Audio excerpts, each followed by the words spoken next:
This is Mike Howard on an interview, checking to see if we can sync up with Chris. Yep. All right, so I'll let you start. Put that first word in there. Okay. I J M L P Q R S T. All right, I think that'll be just fine. Okay. Welcome to the show, Mr. M. Jeffery Howard. May I call you M? Yeah, that's great. M works. So why don't you tell us a little bit about yourself and your various exploits in the audio sphere? Yeah, give us the whole backstory, like the entire lineage. Well, yeah, the whole backstory is I was in high school and sitting in class, they used to do the morning announcements, and the morning announcements, the typical high school morning announcements, deadpan, boring. And, we used to sit in English class, and I had an English teacher who was like, well, if you, hey, Mike, why don't you do something different, and try out for next year, audition for next year's, announcements. And I'm like, nah, I wasn't the type that like, oh, hey, look at me. But I was class president sophomore year and vice president junior year. And I really just was laid back, hey, easy going. And one morning, we had English class, first period. And I come in and, Miss Williams, that was her name. She says to me, what are you doing here? I'm like, well, we're in English class. No, you're supposed to be in the library for auditions. For what? I put your name in for morning announcements. So there you go. So I got to go down to, the library, and it was, because we had a set. We were one of the first schools. I mean, I graduated back in '82, so we were one of the first schools that had like closed circuit television, within the school. Mm-hmm. So, people could watch it on TV and everything.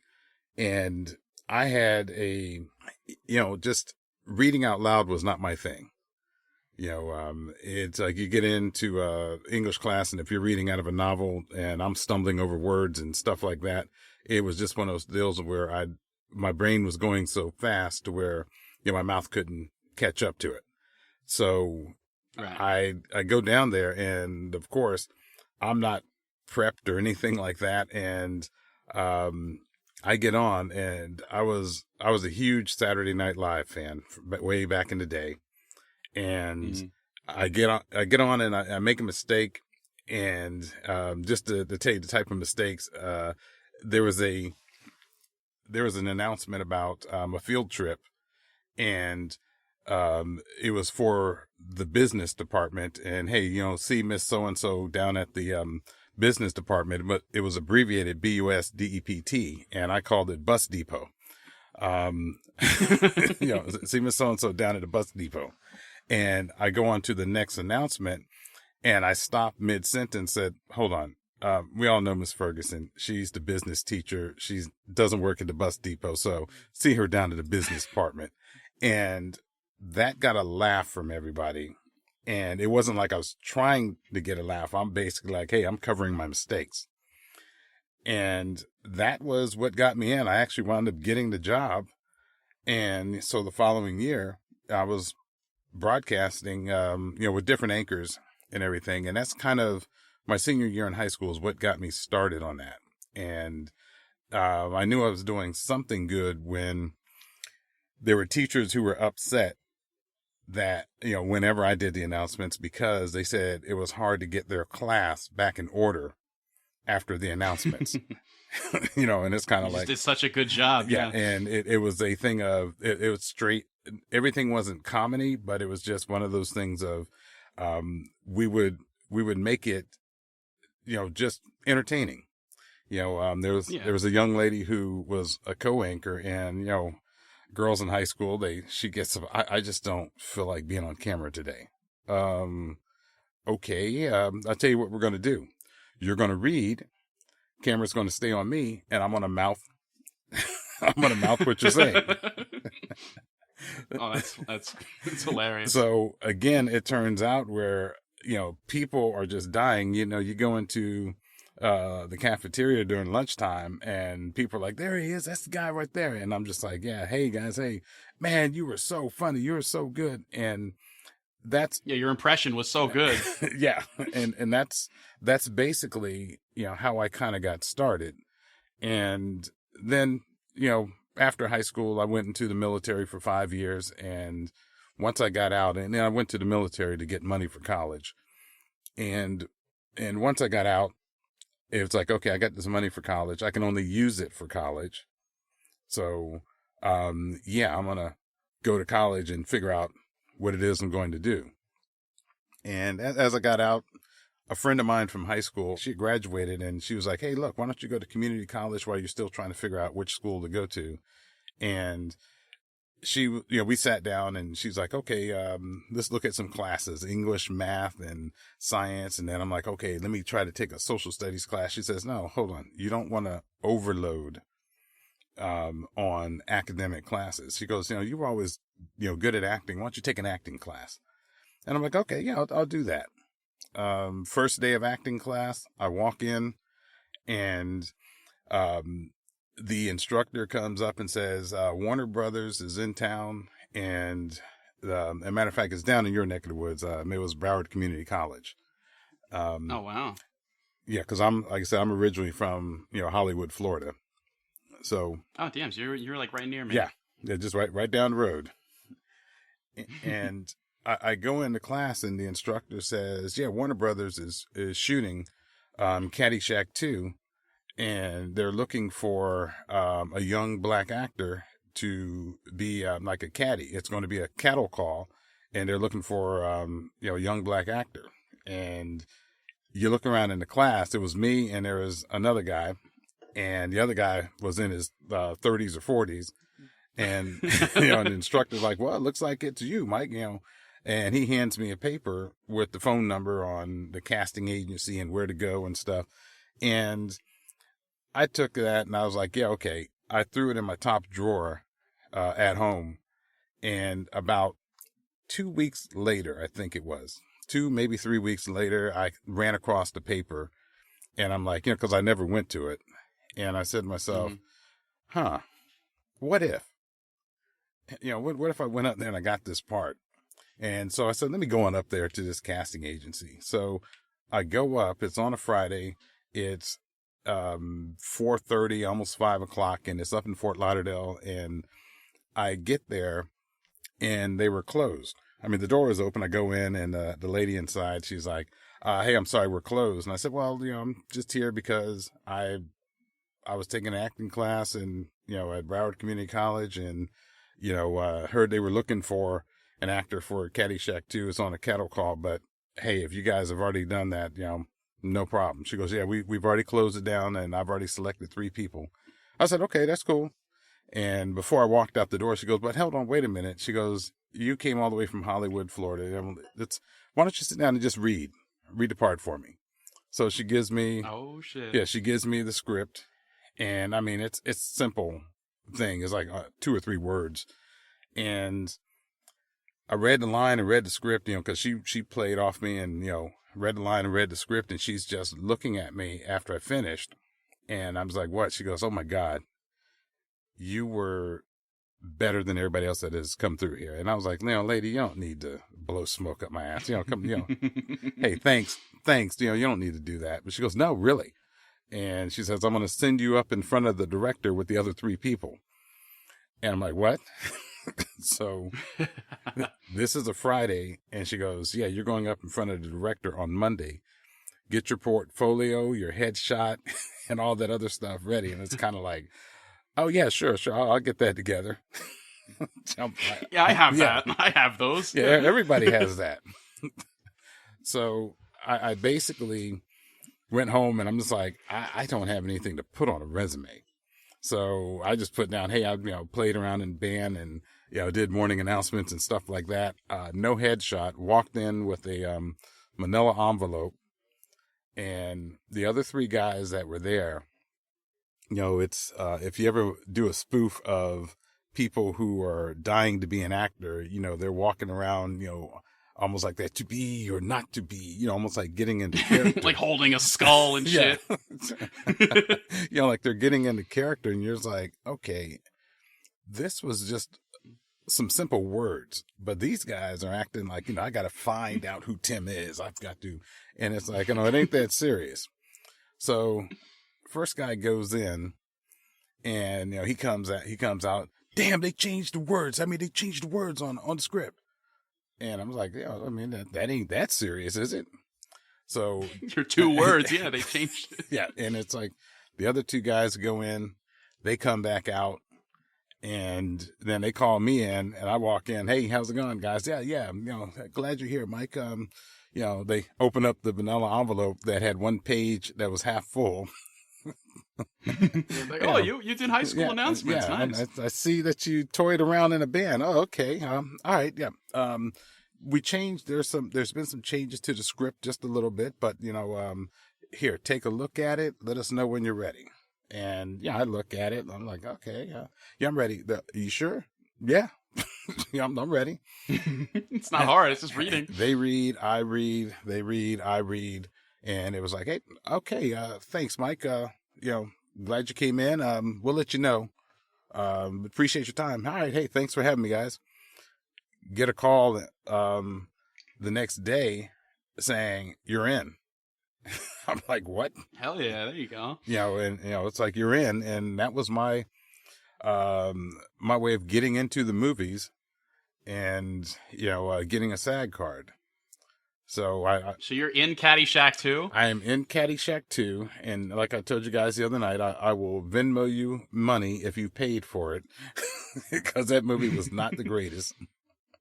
Yeah, but you're in a feature film. That's nothing to sneeze at. That's awesome. Oh yeah, and that's what I said too. I had one line. The line was, "Does this mean we're fired?"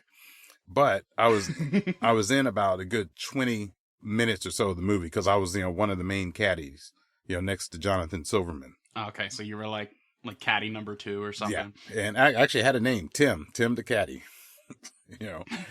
But that's what got me. Got a named role. That's pretty prestigious. Yeah.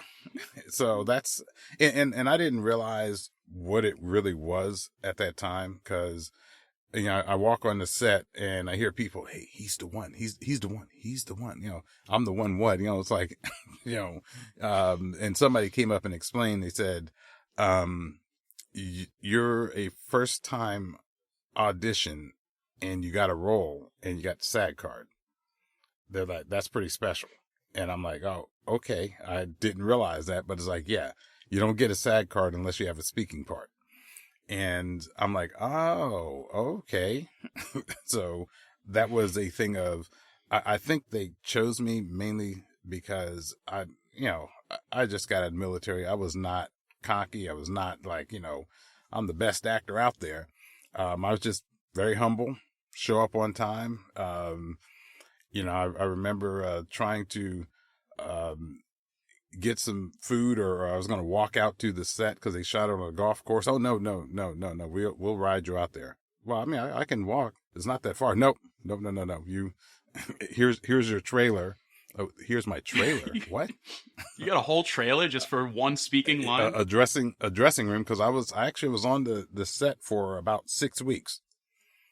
Wow. Yeah. Just kind of in the background? In the background, because if Jonathan Silverman was around and they were caddying for somebody, I was the guy next to him. I'm handing a club to, I can't remember if it was Jackie Mason or Randy Quaid, but I'm handing, club to them, and, facial reactions and stuff like that. So, yeah, it was pretty interesting. I was like, wow, I'm on the set for 6 weeks, and, was actually supposed to go to Hollywood, but they wound up shooting all the parts, all my parts in Florida, but they even had it listed out, Hollywood, and, this is where you'll be staying and stuff like that. And I was just like, man, okay, this is, yeah, damn. There's a lot of money wasted in Hollywood.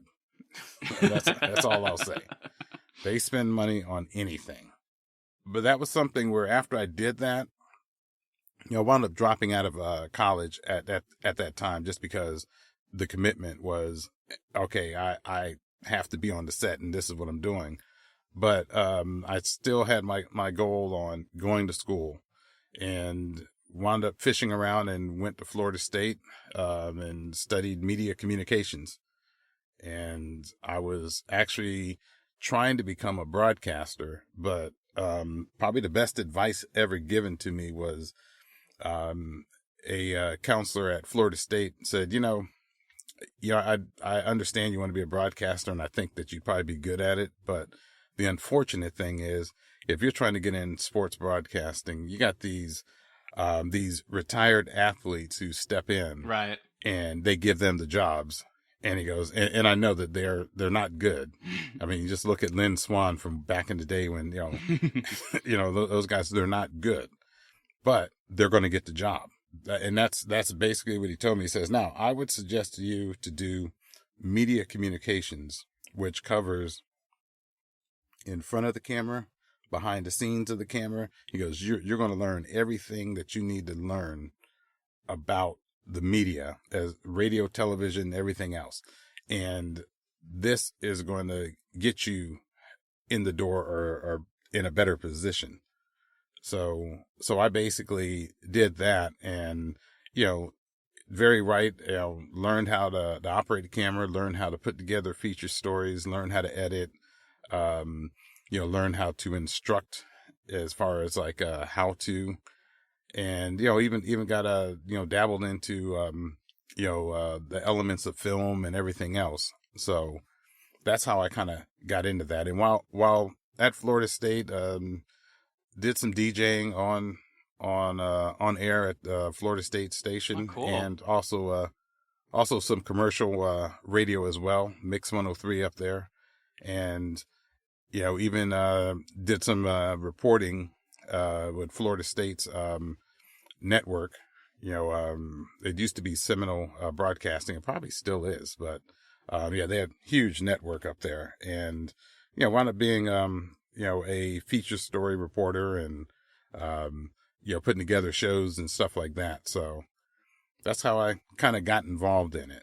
That's like, you got so much, like, you have like a storied history of all this stuff that you've done. That's wild. Yeah, and it's something where after doing that, even at Florida State, I met a couple of guys who were starting a record label, and wound up getting involved with that, and getting involved with them, making this record label. And we put out probably about 10 CDs or so, shot music videos, and basically I became like the marketing director, where I would fly around the country, that bare bones marketing type of stuff. Yeah. Where if you have an album out, and back in the day when record stores were record stores, if you're like, okay, I've got this album, and Specs Music picked it up. Okay, I'm going to go to Memphis, and you map out, and if there's 20 Specs Musics in Memphis, you go to Memphis, and then you make sure that your product is in there, and make sure that, if it's supposed to be on an end cap, that it's on an end cap. Right. You bring posters in to hang, and, make displays, talk with radio stations, stuff like that. And yeah, it was pretty interesting. And it did that for a little bit, and then kind of branched off and, formed my own, video production company, where I would do, weddings, and, also shoot, various events and stuff like that. And, got hooked up with, Motorola down there, where I would shoot their corporate events. Wow. And, stuff like that. So yeah, it's, as I'm talking to you, I'm like, wow, damn, I have done a lot of stuff. So, like, you've been in the game for decades at this point. So, like, back, like, when you started, I imagine that it was still, like, all analog, like, film and shit, right? Yes. Yes. So, like, what was the, like, what would you say is the biggest difference between, like, going from analog to digital, and, like, that kind of, like, that era of it? Like, what would you say was your biggest challenge there? Well, I think the biggest challenge was,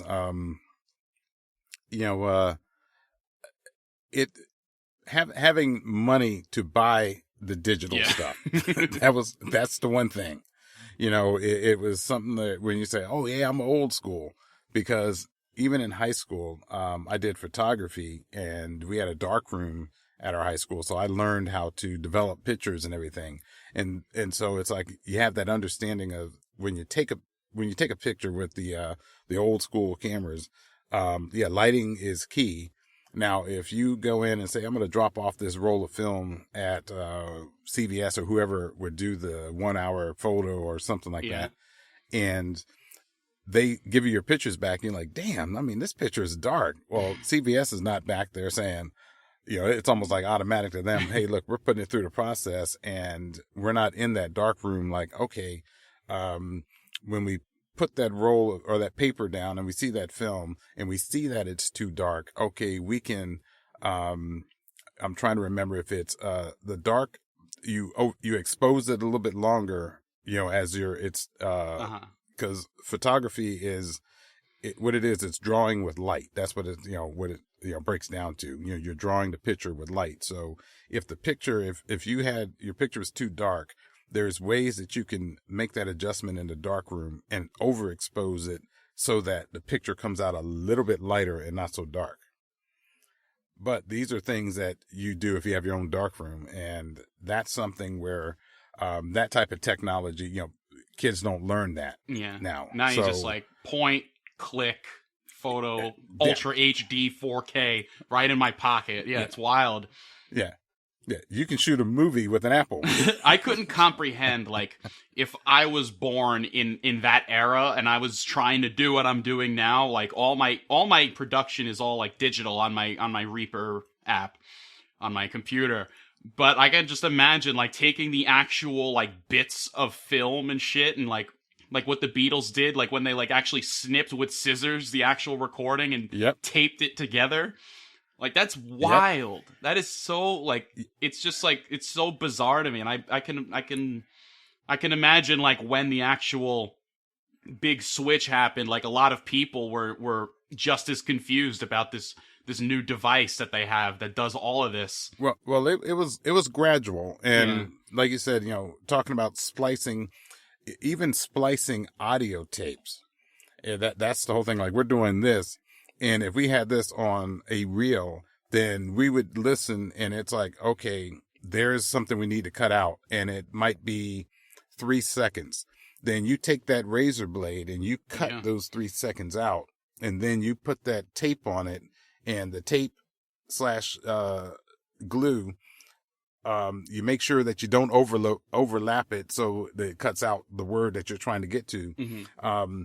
Yeah, it's very tedious. And I think the one thing it's done is it allows you to have that attention to detail. Yeah. Now, as I saw things changing, the curve was to, okay, I need to have the computer to be able to do it. And then understanding it all. Mm-hmm. I mean, understanding what they're talking about. Because it's like, all right, they're using knowledge and stuff that I got no idea what they're talking Like, is about. that an MP3 or a WAV file? Yes, and it's like, what? And I kind of saw the change coming, and the interesting thing is, I mean, in college we use beta tape, and some places still use beta, but we're talking about, okay, went to beta, then you've got VHS, and then the high 8 and super 8 and stuff like that. So, and then the mini DVs, all this, you start seeing it come along, and I still have stuff on the mini DVs or the VHS tapes. I still have, but it's something where seeing that stuff change, and you see the quality change as well. And I guess going back to, when did we see it change and see it happen? When I graduated from college, I basically became a teacher. I went down to, South Florida, and the friends with the record label, we looked at it. We're like, okay, how do we fund what we're doing? And there was a shortage of teachers, back in the early 90s. Yeah. And just like there is now. And, they're like, well, there's a shortage of black male teachers on top of that. It's like, okay, well, then I think we're in if we get in. But the thing about teaching was if you get in there and school gets out at 2:30, 3 o'clock, you still have time to work the record business, doing, the marketing, doing just going to the different shows and all the stuff, just trying to get out there. And I lucked out because I wound up teaching television productions, and that's something where I got into that, and it kind of was one of those deals of teaching that for all those years. That's when I saw the technology changing, and the interesting thing is as the technology changed, the when you know that, okay, hey, look, they're using digital cameras out there. Well, the schools didn't have digital cameras. The schools were like, hey, we got a budget for this or that. Hey, we need these high-end computers if we're going to be doing editing and stuff like that.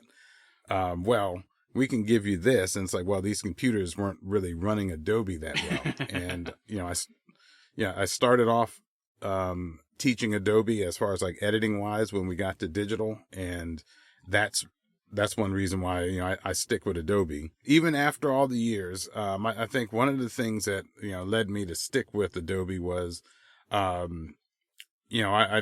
used to deal with my computers were I'm dealing with Macs now, but they were PCs, and I was Final Cut Pro was the big thing. Right. And Final Cut Pro, you go in and basically when Mac or whoever it was, Apple, whoever they decided they were going to go with Final Cut 10, X, it would not go backwards. You could not do, if you had Final Cut 6, 7, or whatever it is, which was still a good program, you couldn't go back and use 7 on 10. And Adobe, you can go up and down the platform, whether you had the latest Adobe or not. Now, sure, if you had Adobe 1 and here's Adobe 6, it might have some issues, but it still would allow you to convert it and still work on it. So that's why I said, we're sticking with Adobe because Adobe works well with the PCs that we had at school. Gotcha. Because I'm not really that big into video editing. I'm more just audio. But when I do edit video, my software of choice is DaVinci Resolve. Okay. Have you heard of that one? Yeah, I've heard of DaVinci. I've looked at it, and I said it definitely looks great, and it's something where if I wasn't not stuck, but just having a whole suite of Adobe. Yeah, and also I do like graphic design type of stuff. I'm not I didn't go to class for graphic designs, but I definitely know Photoshop, and I make sports posters and stuff like that. I've done that, nice. For a while, and like when I was coaching like little league teams or high school teams, senior gift, I might do a sports poster for the seniors. But yeah, it's going back to the technology part of it, it's one of those things where it's amazing at what has happened and how it's changed. And, I kind of saw it coming, but it's just about keeping up with it. Yeah. Even outside of teaching, keeping up with it takes, it costs money. Yeah. It's very fortunate that you were like a teacher during that time, so you could just like, all right, kids, it's time to learn how to use this software. And then you just like had to know how to do it, and then like know it well enough to teach other people.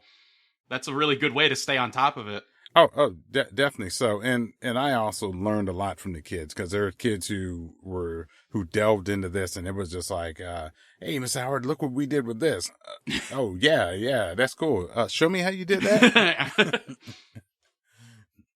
I mean, I've got a kid, and I'll just tell you too, like my teaching, I've had some great kids come through, and matter of fact, I've got a kid who's a big time music video director. Oh wow. He has directed. He might have won Video Director of the Year, I think, a couple of years ago. Oh, that's awesome. But he's doing stuff for The Weeknd, Nas X, and all those people. Oh, He's fuck. shooting videos for. Yeah, he's on that level. That's fucking awesome. Well, he was one of those guys where he, you can tell who's creative and who's not. Right. The creative kids, at the end of every semester, they had a group project where they had to put together a 15-minute show, and he would put together like a 15-minute movie. Ooh. And his movies were like, Back to the Future, where you see the DeLorean take off and you see the fire trail the DeLorean. Oh shit! And he would do stuff like, you take lighter fluid and you pour it in strips, and then as the car goes, you light the lighter fluid so you get that effect. Oh my! And he unscrewed the license plate and had it pop off and shit. Yeah. Oh my god. Yeah. So he was creative like that. That's dedication right there. Yep. And all it did was basically, I'm guiding them and just pointing them in directions, and it does me proud when I see that, okay, these kids are out there doing this, and some of them are even have become like news anchors and stuff like that, and that's where it's like, you got to start doing this in class, and I'm just just elated about it. And it's funny because 2 years ago I was sitting as I was teaching, I said, something, I've got kids out there who are going after what they want to do and enjoying life. And I had one young lady who I was teaching math at a private school up here, 8th grade. And I was trying to inspire her because she was like, great artist, would draw and everything else. And I was telling her, hey, look, you gotta really pursue that if that's what you love. She goes, well, yeah, I probably should. And I guess if all else fails, I can come back and be a 8th grade math teacher. And she wasn't digging at me, but it was still kind of like, I'm more than just an 8th grade math teacher. But I was in Caddyshack too, for your information. Yeah. Haven't you seen that? Caddyshack 1? No, Caddyshack 2, not 1. So that kind of led me to look at and say, something, all right, I'm out, and I'm retiring from this. I'm getting away. And then I basically said, let me see what I want to do. And, right. Wanted to do some script writing, and, I got my master's, in film and video, and, we did some script writing in there as well. I took a couple of classes with that, and I basically said, let me try and do that. And after thinking about it, I said, man, that's such a hard thing to get into. There are so many scripts out there, and I mean, as well as I do, you look at some movies and say, how the hell did that get made? Somehow Palpatine has returned. Yes. Fucking, what a shit show that was. Yep. I didn't even bother watching that. What was it? Star Wars Episode 9. Yeah. I didn't even bother watching that one. I was just so I was just so disappointed by The Last Jedi. I was like, all right, well, they're just gonna wallow in mediocrity and fan service and call it a day. So it's not worth my time.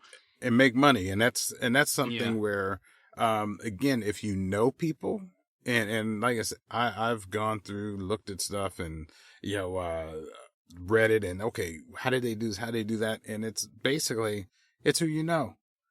Yeah. I mean, if I was friends with Ben Affleck and Matt Damon, I could sit down and they'd probably tell me, yeah, we like this, let us walk it in, because if it comes from us, they're going to buy it. It's like, we're going to act in this too. And they're like, oh yeah, now we got to film. Yeah. And introducing Caddyshack 3. And that's what I'm saying. It's something where I got out and I said, I wrote a script and I sent it into a competition, and it confirmed what I kind of thought. They had great reviews on it, and great comments and feedback. But again, too, it was still just going to be such a long process. And I said, well, Yeah. let me step into voice work because I always thought about doing it, and then just researched and said, all right, let me build one of those DIY booths and go from there. Hmm. So what kind of And setup do you have now? I've got a I use the PreSonus 96X, which is a dual microphone. Um, it's a skipping mic, but it's a processor for the microphone. And Yeah. then I've got I use a MacBook Pro. Back in 21 when they came out with the M1s, I went and got the M1, and this is when you know you're getting older. It's like, well, yeah, we got the 12-inch and got the, how about that 16-inch? It's like, well, that's kind of big. I know it is, but again, my eyes are Yeah, yeah. are Like, let not me get what my they used to readers be. on. Let me see this. So yeah, I've got the MacBook Pro. Then I've got like a 27-inch monitor in the booth, Oh shit. and yeah, I've got the MacBook, and then I've got monitor, and then I've got just upgraded my mic at the beginning of this year. Oh I wow. used to have an AT3035 that I got off eBay, which I had called around. I've got a friend who's, she used to do radio and stuff, and dabbled in a little bit of voice work, and she was using that mic, and I did research, and I said, all right, let me buy this, and got it off of eBay. They actually, AT doesn't make it anymore, Audio Technica, and I Mm. basically said, okay, let me get this because it is a good mic. And then I upgraded to a WA Warm Audio 87R2, Oh damn. and that's that's a higher end mic. But I didn't pay the high end price. Yeah. At the end of, Secondhand. well, actually, it was brand new and it was Oh shit. $300 off. Wow. Yeah. You got a deal. Yeah. So that's why I was looking around like, okay, this is 300 off. And it's like, yeah. So, I think it's, listed at 700 something, or, 799, something like that. But, Hmm. 300 off. Like a friend of mine told me, he says, yeah, why don't you do your write-off shopping? Cause he's, I've Yeah. got a friend who's big time into this, and that's something where when I decided to jump into this, I gave him a call. A buddy of mine from the Army, hadn't spoke to him in years, but I saw post where he had got signed by an agent and everything else, and then I basically looked him up and just contacted him through LinkedIn, and we reconnected, and he's pretty much like my mentor in this as well. Anytime I got any questions, just pick up the phone and call him. But he's like 1.2, 1.3 million followers on TikTok. Holy shit.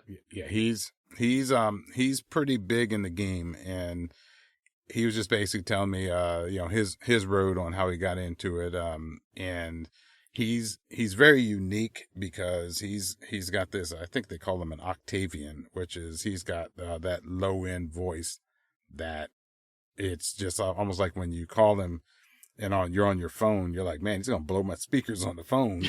The bass tube is just Yeah. going nuts. Yeah, just basically, and that's his normal voice. But he's definitely I said he's one of those guys where, hey, anything you need, let me know.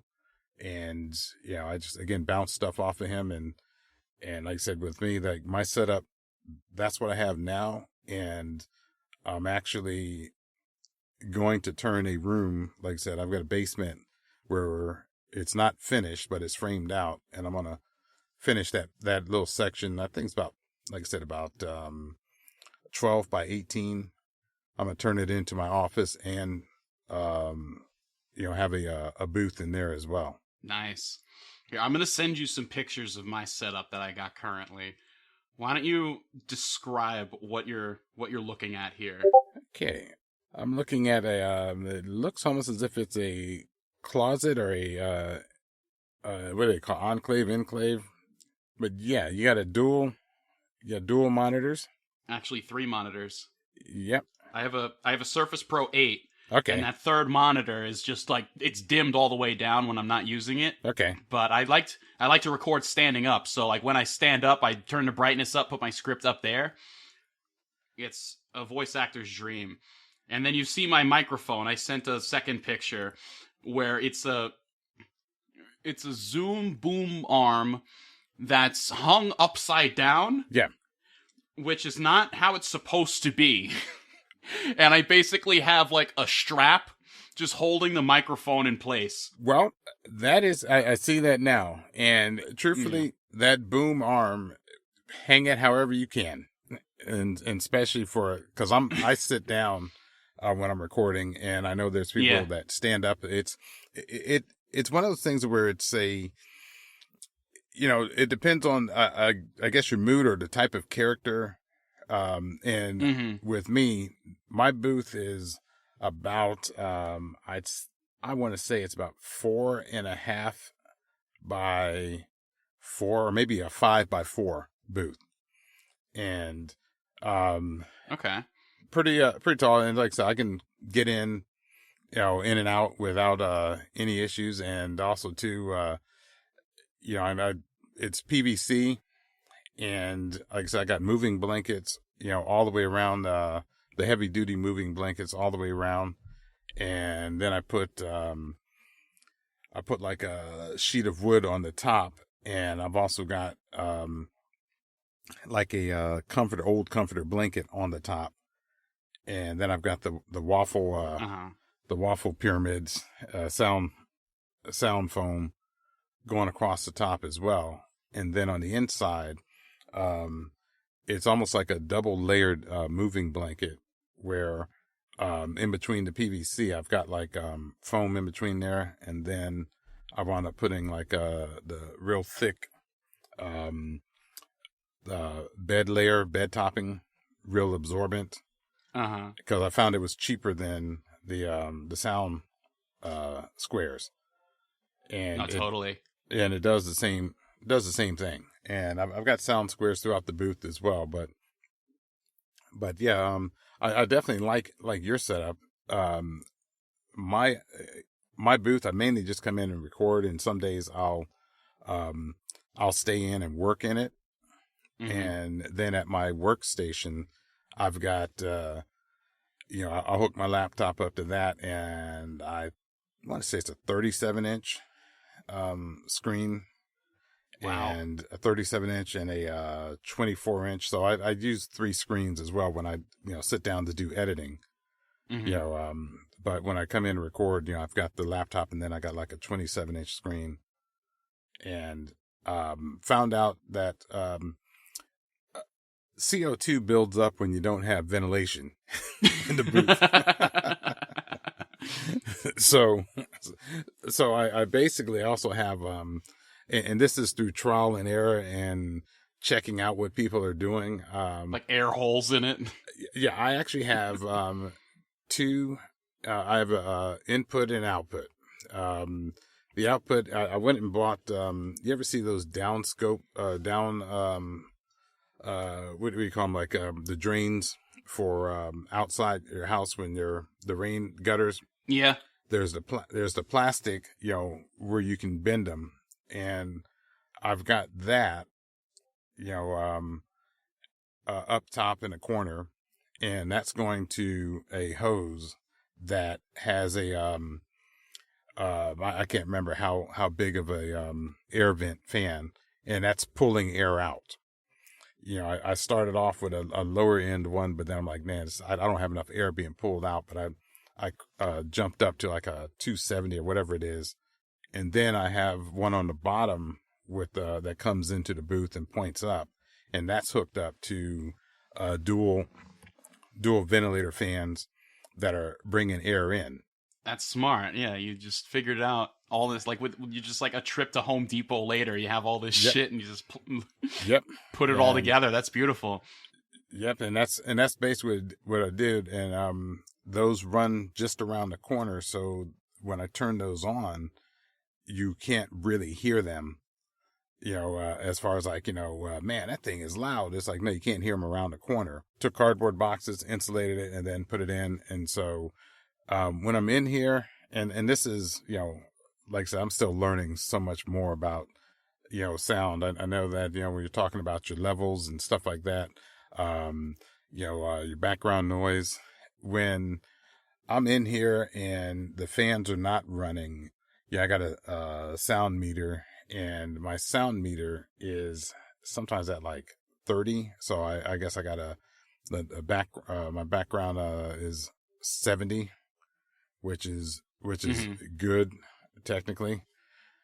But when I turn the vents on, I bounce in between 65 and 70, and the vents, just because the mics become more sensitive, it's like you can hear a little bit because that it's sucking that air out. It's not like the vacuum, but it's definitely pulling that hot air out, and the cold air is coming in from the bottom. So my booth is pretty much it's air conditioned, because cut a couple of holes in the box where it's pulling air in, and the space that it's in is air conditioned, so it's giving me that cool air coming in. Nice.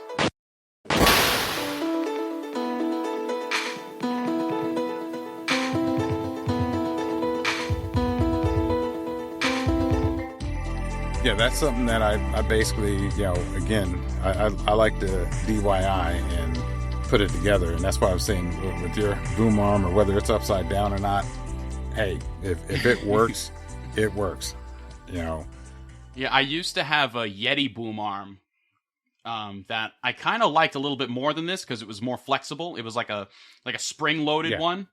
And I was actually able to hang it the correct way and have it droop down when I'm speaking, and then bring it up for when I'm standing.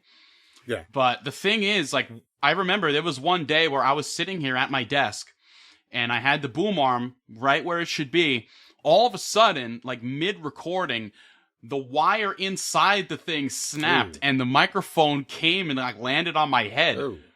And I was just so confused for a minute. I tried to put it back together, but I wasn't quite able to weld the spring back together. I didn't have the equipment for that. I tried Scotch tape, which is all I had, and it didn't quite hold. So I got this new one now that's doesn't really suit my needs as well, but I've made it work. I used to have a clamp that I would pin, if you see in the picture, one of the metal arms of this thing is kind of crooked, and that was just from me pinning the two, I would almost consider it like on a human forearm, the two bones in the forearm, just kind of squeezing those together to keep it from bending down.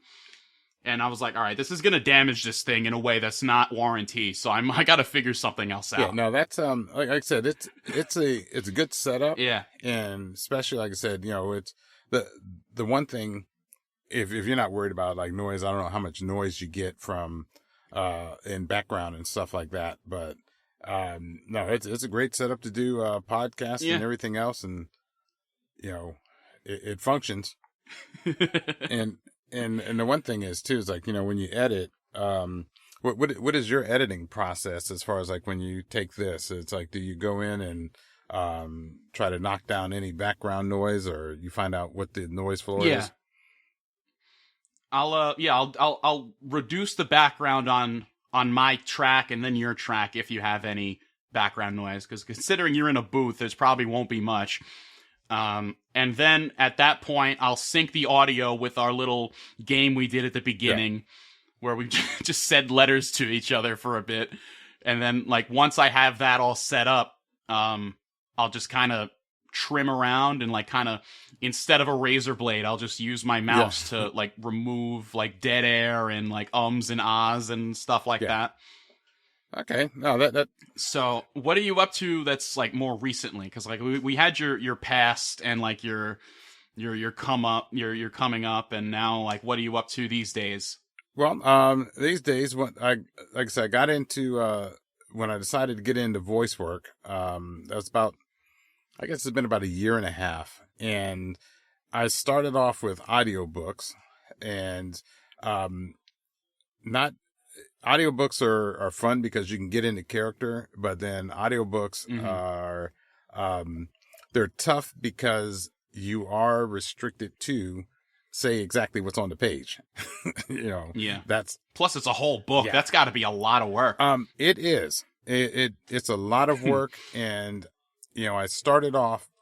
It's funny because I started off doing a children's book that was about 20 minutes long, Wow. and it was something where when I auditioned, because the thing with audiobooks, you're constantly auditioning. If you want to go in and say, yeah, I want to really get these books, and and there's the money is not there yet, but it's something where you got to start someplace. And so I did that, and just to cut your teeth on, okay, how do you edit, how do you get this background noise out, how do you get this to ACX specifications. And I did that book to start with, and I think I just looked at my thing. I've got like 8 books that I've done so far. Wow. So it's always funny when I tell people, yeah, I do voiceover work, audiobooks. Well, anything that we know? No, not really. Because there's so many books out there, and it's like, unless it's a James Patterson book or something like that, Yeah. everybody's looking like, have you, what about a Stephen King book? Oh, I'd love to do that, but those are, big time, publishers.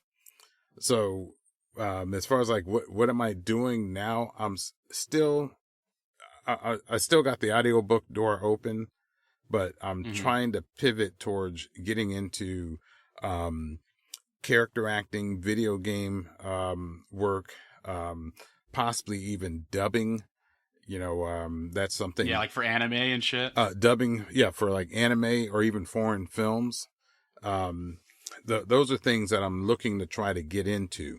Um and it's been a process. I've been going to like just took the class with the video game Yeah. voiceover, and I've gone to or at least online, I've done different like conventions and stuff like that, and I found that there's just so much out there that it's overwhelming, but it's also something too where, like, last Monday when I was telling you guys, hey, if there's something that you guys have a question on, if I can help, hey, I'll help out, because Yeah. I just know that it's overwhelming.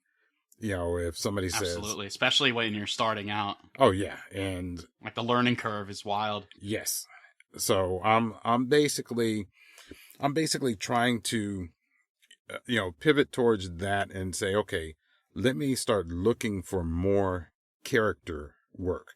Now I can still do audiobooks, and like right now I'm in the middle of doing a book. Like I said, it's a 9-hour book, and Wow. I took it because last year I auditioned for a book and I didn't get it, but the author, when you do ACX, you audition, and you get the, hey, sorry you weren't chosen, but there are plenty of books out there. This author contacted me and said, hey, I really loved your audition. I if I had heard your audition before I heard the other guy, I probably would have taken you because I really like your voice and I like what you like your audition. So I'm like, okay, no problem. He goes, I might have something later on because I'm going to be writing another book, and I'll get in touch with you. And Yeah. this past March, out of the blue, I get an email, and he's like, hey, I just finished this book. Let me know if you're interested. I'll send you a copy, and you read through it and let me know. And I got it. First thing I looked, like, damn, 9 hours, you know, cause like the biggest book I've done was, I want to say 4.5 hours, but I was just like, shit, you know, that's Yeah, a, double. Wow. yeah, that's a lot of work. So I read through it and I'm just like, yeah, I like this. I definitely like this, and got back in touch with him, and he said, okay. And here's the kicker about audiobooks. Sometimes you get paid per finished hour, and sometimes you can take it on a royalty share. And Hmm. royalty share is, if the book sells well, then you're getting, I think you're getting 40% or something like that, or 35%. And that's what I'm saying. It's like, so this book is on royalty share, but I took it because, okay, this person contacted me and I like the story. And it also gives me a chance to work on a longer book. So let's just say if some big publishing company looks at me and says, okay, he's only done 20-minute, 1 hour books, you know, has he got, 9 hours. That's something different. yeah, That's something substantial. yeah, that shows he's dedicated to doing this. And so that's why I took it. And basically I've been focused on that. And then also too, doing that pivot towards, let's try to get some character acting in there, and let's get a website together. Cause I already have the domain and everything. And now it's just a matter of, okay, stop doing all the other stuff and put it together. Because, when somebody asks you, hey, how do we get in touch with you? Social wise, I can give you my email and I can give you a phone number, but, where's your social presence? And that, I'm going back to my marketing days, with the music business. If you have an Right. artist and you're saying, hey, yo, man, check this song out. Man, we really love this song. We love this song. What else does he have? Yeah, we're Hmm. working on an album. When you get your album together, come see us, because they go out there and they push that song out there, and that song does well. Okay. We're catching Where's the fire. rest of it? Yeah. Yeah. We're catching fire. And now all of a sudden that fire flames out because there's nothing else. Right. Yeah. So that's why, as I said, I know everything that I need to get done. It's on a list. Now I'm just stopping to say, let me go ahead and do it. Yeah. I mean, if you're looking for character voices, I do a podcast with a lot of characters in it. I wish I had met you like 6 months ago. I had a character. He's an orc named Morkan Freeman, and you would have been perfect for it. And it was just, instead, I just decided to do the voice myself to varying levels of success. Oh, I say, Gregor. I do believe that wench is giving you the look. Who? The one with the cigarette in her mouth? Don't point at her, boy. Jesus, Louises, you are dense. Morkan Freeman. Yeah. That's funny. Because I heard you doing like a Morgan Freeman monologue during class, like Yeah. one of the weeks, and I was like, oh wow, he did great. He's got a voice for this for sure. And see, that's the interesting thing too, is that, I've always had the voice. My dad had the voice, and, I had to get used to that when I started doing, when I went to college at Florida State and said, all right, I'm going to start doing broadcasting. And then you have to start getting used to your voice instead of being overcritical. And especially when you're on the radio. Right. I had people come up to me like, man, you sound really good. I mean, you sound good on the radio. And it's like, well, I'm in the booth. I can hear myself in the booth, but then it's different when they're hearing it come through their speakers at home. So I've always been told that, yeah, man, you've got that Morgan Freeman, James Earl Jones type of voice. And I'm just like, well, if everybody's saying it, there has to be some Gotta be truth true, to it. yeah. There's got to be some truth. Even if to you it. don't recognize it yourself, like other people are like telling you all this, like the self-critic, like just like what Wes was saying, it's like the critical voice has got to, like, you got to keep them outside the booth when you're doing shit. Yeah. Or else you're not gonna get anything done. Oh yeah. And I've definitely, I've gotten to the point of where, yeah, I know this is my voice. I know that there's something unique about it. So I'm like, all right, let's go ahead and see what it can do. My son who graduated high school, he played lacrosse, and I was the PA announcer for They were at their home games and everything. And Oh, you wow. used to have people come up like, wow, who is that up there? And who's in the booth? And I'm just like, hey, I'm just being me, just speaking. But I know that years of being on air on radio definitely helps that as well. You develop that, yeah. Yeah. I remember my first foray into recording anything was I had a blue Snowball Ice, and I had fucking like egg cartons taped to my wall. And that's how I started my podcast. Like during the pandemic, I was like, all right, I got this $60 microphone. I got egg cartons. I'm just gonna roll with it. Yeah, and that's what you do. It's a matter of, okay, what can I do? Because especially during the pandemic, that's where I kind of like said, all right, let me, I was still teaching, but I also said, let me go ahead and kind of set myself up for what I'm going to do afterwards. Because even during the pandemic, Right. I was teaching third grade because I was teaching at a private school. I had gotten out, but they asked me if I'd come back and substitute for a teacher that was sick. And next thing you know, I wound up being there a little bit longer. Then all of a sudden the pandemic hits. And, Oh, damn. And so what I did was I was teaching math and history to third graders. With my video background, I would videotape the lessons for the week. And I would edit it, and then boom, we put it up there, and I would be up there like, okay, we're on chapter 5. Hey, we're on page 35 today. We are talking about fractions. And I would teach that, and they would be able to look at it there and, respond smart. back and answer back. And it was just something where, okay, we didn't really miss a big, we missed stuff, but it's still, we put it together. And yeah, no, like you did what you had to do, like with the tools at your disposal. That's awesome. Oh yeah. I remember when I was a senior in college during the pandemic, so like all of my teachers, like I was just kind of on my phone. I didn't learn shit like my entire senior year. That sucks. Yeah, no, I was mentally checked out anyway. I was kind of like, even if I was in class, I probably would have had my headphones on, like doing something else anyway. Yeah. But like, it didn't. the virtual didn't really help. Yeah, and that's something too. Where I saw that virtual definitely did not help, and I tried to do, especially with my video editing, and it was great because I had the kids. We took a song. I can't remember what song it was. It might have been "Let's Dance." No, but what's the Justin Timberlake song from from Trolls? We took. I can look it up. Yeah, we took that song, and I had the kids dance. Can't stop the feeling. Can't stop the feeling. Yeah, that's what it is. I had the kids. Okay, videotape yourself dancing to this song, and send me all the videotapes. So we made a music video, cutting in and out of all the different kids with that song. And that's cool. And then we also did something too. I went way overboard where we also shot a movie.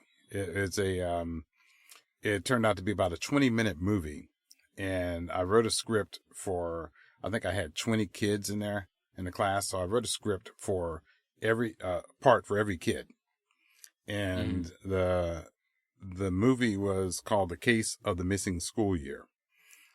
Because we wound up out, and the premise was, school closed down and all the kids got together trying to find the missing school year or what happened.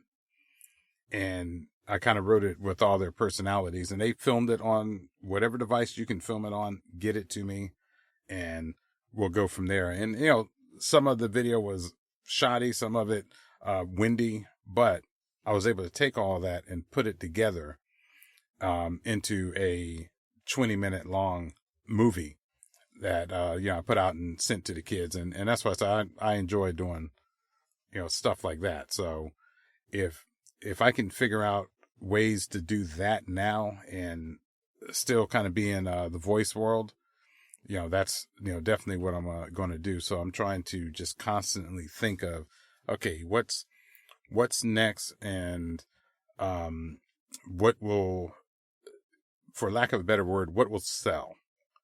because nowadays, Exactly. You have a very, very particular set of skills, and Yeah. you're gonna put them to use. Yeah. And I will find you. So that's basically, what I'm doing now is trying to figure out a way in the door, and I've been telling myself, especially after like taking Wes's class and, some of the other things, I've been telling myself that,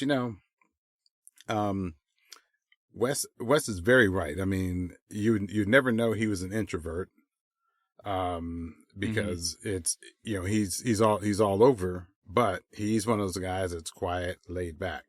But it's something too, we're finding where you fit in at. And, what I've been telling myself is that, okay, I know video well, so I can actually edit stuff, whether I decide to shoot it or whatever, and do my own movie trailer voices, and you put that up on your website, and that's, somebody's browsing, they come across it. Who's this guy? That's how you wind up getting seen. And also too, by being seen, I think that, unfortunately in our society, it's about looks as well. And, if somebody's going through like, they don't have that look. You got a real face for radio. Yeah.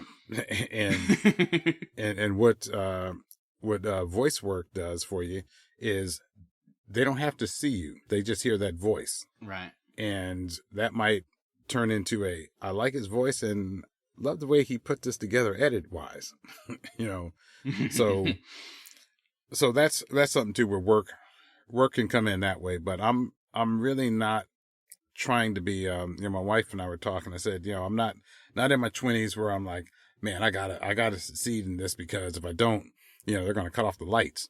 I'm fortunate enough to where I'm not dabbling in this. So like, hey, I'm just dabbling. I'm actually serious about trying to get ahead in this, but it's not there's no pressure of, they're coming to take or repossess something because you're not paying the bills.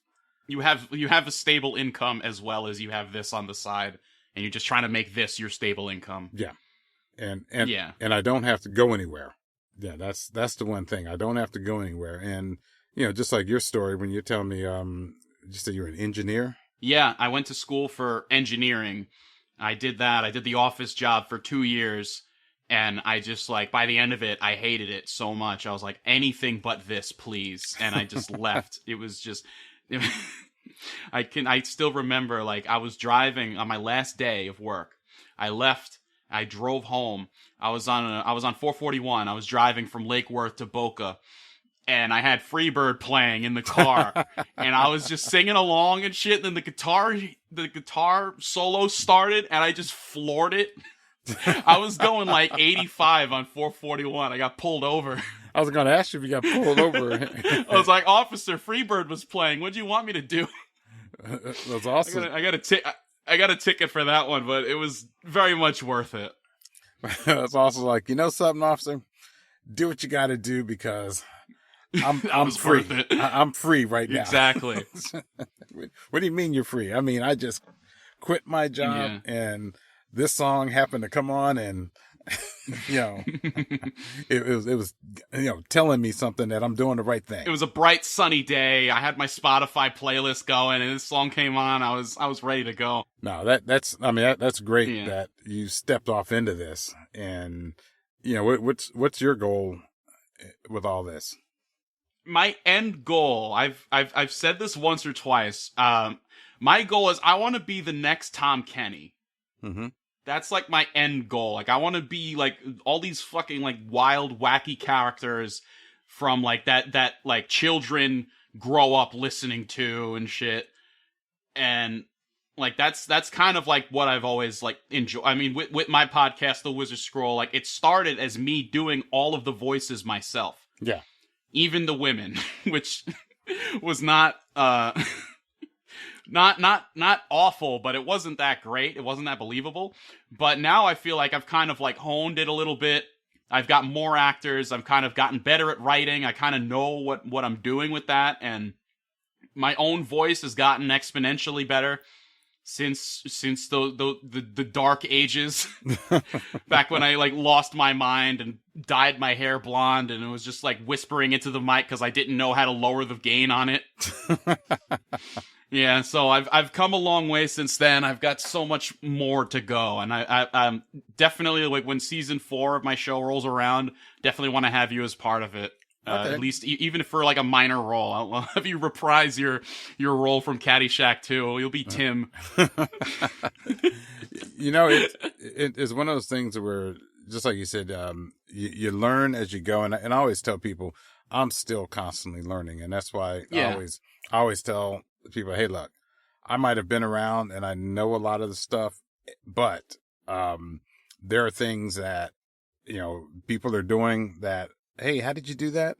And I look at it and say, all right, I got it. And even now, if somebody said, yeah, screenshot that. Oh shit. Like Wes was like, yeah, screenshot this. I'm like, oh shit. Okay. All right. I know you can, but let me, as the class is going, I'm looking it up and I'm saying, okay, screenshot on a Mac, press such and so. And you screenshot it. And since I had 3 monitors up, it screenshots all 3 monitors. Oh, And I said, you know something? I'll just throw the other 2 in the trash and I'll keep the one that I need instead of trying to figure out how to screenshot this one monitor, right? Because I'll mess up. But those are things where it's like, yeah, you learn as you go. And, again, I think that I put a wood floor in my house, one time and never laid a wood floor. And somebody was like, I mean, you're going to mess that thing up. It's like, well, I mean, let me look online and check it out.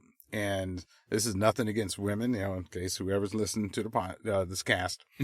I saw a young lady on YouTube. She's in there putting down a wood floor. And she's telling, hey, look, this is how simple it is. I've never done this before in my life.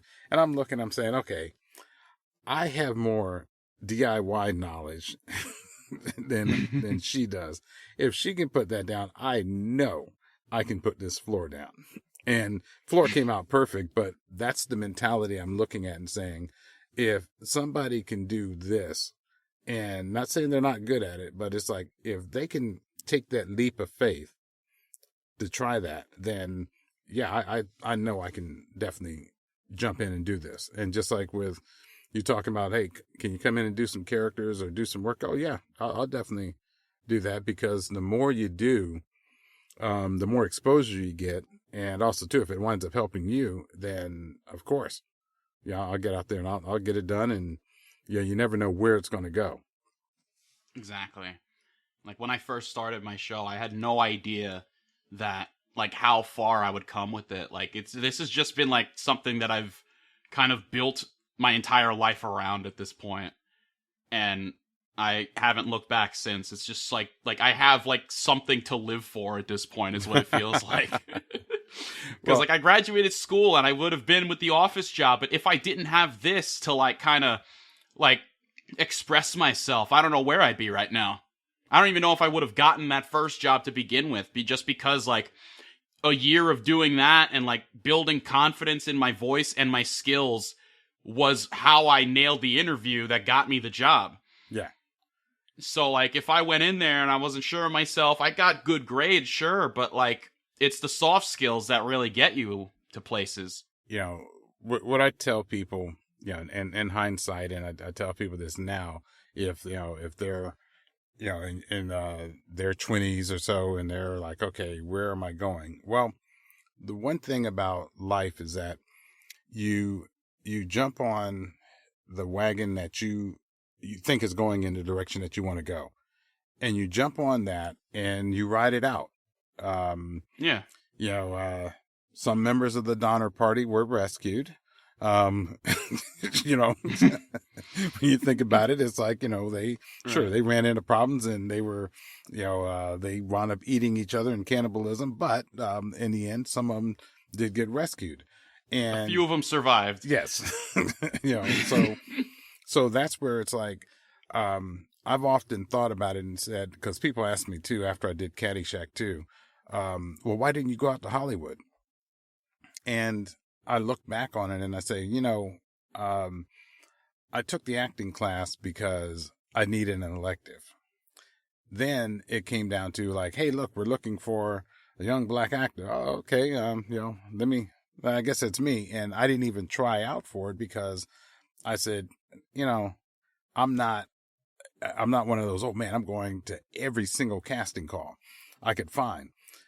And then I wound up getting the part, but I didn't go to Hollywood because I said, I got money to go to college. When I was in the military, Right. I spent 5 years in and like, I got this money to go to college. Hollywood's going to always be there. And at that time in like 87, Hollywood was one of those things of that when we start talking about the look, it's like, this is all about the looks and who you know. Sure, you can go out there and beat the pavement and, eat mac and cheese every night because you're, you're trying to make it. But I went the route of, okay, let me go get a college degree. And now there are people, and this is the one thing that, and I tell young people is like, think about this, the people that stick with it and that's what their plan is. Jamie Foxx, prime example. When I was in dealing with music, we went to a conference out in LA. Conference was hosted by Suge Knight and Death Row Records.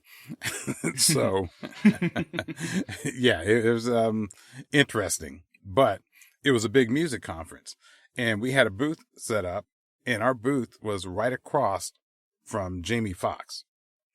So Jamie Foxx at the time was on In Living Color, and he had just did his first album. And you look, and it's like, here's Jamie Foxx at this little small table, trying to like, hey, how's it going, man? How's it going? Even though he was becoming famous on In Living Color, it was still, he's plugging away. So now, fast forward 20 plus years, look where Jamie Foxx is at now. Look where all those people who stuck with it are at now. They're very successful. And like you said, you're looking at this and saying, hey, this is what I want to do. This is what consumes my life because I enjoy it so much. It's hard to say, look, 10 years from now at where you're going to be. But the reality is that when you look back on this 10 years from now and you're successful and you're saying, okay, yeah, this is exactly where I want to be. Because, 10 years, you're like, okay, if you live to be 80 something years old, you got a long life. And if you can live that long life of doing what you love to do, then it's a good life. Yeah. It's like, yeah, this is great. So I definitely, I applaud you for saying, hey, I'm stepping away from this, in the box going in. And I know I got an engineering degree, but that engineering degree is still going to help you someplace down the line. And it's probably already helped you as well, just doing what you're doing. Yeah. So that was some really nice words of advice. It was really nice talking to you. If you have any like last minute, like if you want to like plug anything right now or any like last minute like quips or jokes or something we could end the show on, the floor is yours. Well, last minute thing, like I said, I just gave you the advice about not giving up. Look for me, the voice of M. Jeffery Howard. I should have a website coming out, and I'm going to start doing some TikTok stuff. This is where, again, I got the video background, so I'm going to try to start doing some TikTok stuff, and just being creative with it. And it's funny too because I didn't even mention I coached for like 28 years, and even had some coaching at the high school level. And my main sport was girls volleyball, so I've kind of run into some of my players, and there's a big mass of people that I know, especially from teaching, to where I'm saying, I wonder if I can tap into TikTok and get all of my former students, players, and people like that to start following me. And that's where you get the exposure. And, pretty much, hey, go for your dreams. I mean, shoot for your dreams, and it's not as bad as it looks from the outside. As far as people like, man, there's just no hope. It's there's always hope, and it's not as bad. But that's mainly about it. Yeah. With me. All right. Thank you for coming on. This is a great conversation. I don't. How do I end the show? I've only done it 37 other times. How do I end this? Well, you can end it by saying, it's like, hey, it's been great having you on, and Yeah. and seriously, what I used to do when I'm like, hey, it's been great having you on, Chris. It's been great talking to you as well. You're doing some great stuff, and definitely come back when you need me. Let me know. I can always jump in, be a guest, or help you out in the long run. So till next time, I'll see you on the pod. What he said.